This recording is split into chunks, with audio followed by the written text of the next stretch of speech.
आज हम इस आर्टिकल के जरिए ये जानेंगे कि रावण ने कैलाश पर्वत को उठा लिया, फिर धनुष क्यों नहीं उठा पाया और श्री राम ने कैसे धनुष तोड़ दिया। ऐसा था कि यह धनुष भगवान शिव का धनुष बहुत ही शक्तिशाली और चमत्कारिक था। शिव ने जिस धनुष को बनाया था उसकी टंकार से ही बादल फट जाते थे और पर्वत हिलने लगते थे। ऐसा लगता था मानो भूकंप आ गया हो। यह धनुष बहुत ही शक्तिशाली था। इसी के एक तीर से त्रिपुरासुर की तीनों नगरियों को ध्वस्त कर दिया गया था। इस धनुष का नाम पिनाक था। देवी और देवताओं के काल की समाप्ति के बाद इस धनुष को देवराज इंद्र को सौंप दिया गया था।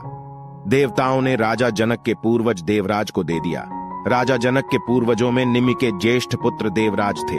शिव धनुष उन्हीं की धरोहर स्वरूप राजा जनक के पास सुरक्षित था। उनके इस विशालकाय धनुष को कोई भी उठाने की क्षमता नहीं रखता था, लेकिन भगवान राम ने इसे उठाकर इसकी प्रत्यंचा चढ़ाई और इसे एक झटके में तोड़ दिया।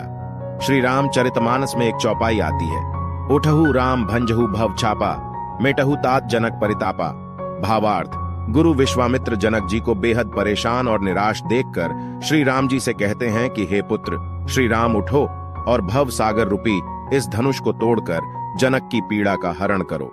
इस चौपाई में एक शब्द है भव चापा, अर्थात इस धनुष को उठाने के लिए शक्ति की नहीं बल्कि प्रेम और निरंकार की जरूरत थी। यह मायावी और दिव्य धनुष था। उसे उठाने के लिए दैवीय गुणों की जरूरत थी। कोई अहंकारी उसे नहीं उठा सकता था।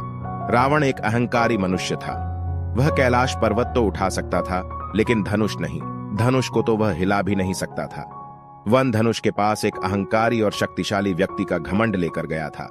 रावण जितनी उस धनुष में शक्ति लगाता, वह धनुष और भारी हो जाता था।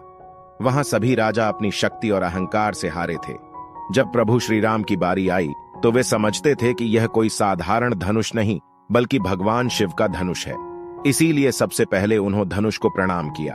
फिर उन्होंने धनुष की परिक्रमा की और उसे संपूर्ण सम्मान दिया। प्रभु श्री राम की विनयशीलता और निर्मलता के समक्ष धनुष का भारीपण स्वत ही तिरोहित हो गया और उन्होंने उस धनुष को प्रेम पूर्वक उठाया और उसकी प्रत्यंचा चढ़ाई और उसे झुकाते ही धनुष खुद ब खुद टूट गया। कहते हैं कि जिस प्रकार सीता शिव जी का ध्यान कर सहज भाव बिना बल लगाए धनुष उठा लेती थी, उसी प्रकार श्री राम ने भी धनुष को उठाने का प्रयास किया और सफल हुए। जय श्री राम, जय गोविंदा। आप सभी YouTube चैनल को सब्सक्राइब कर बेल आइकन जरूर ऑन करें ताकि आने वाली अपडेट तत्काल मिलती रहे।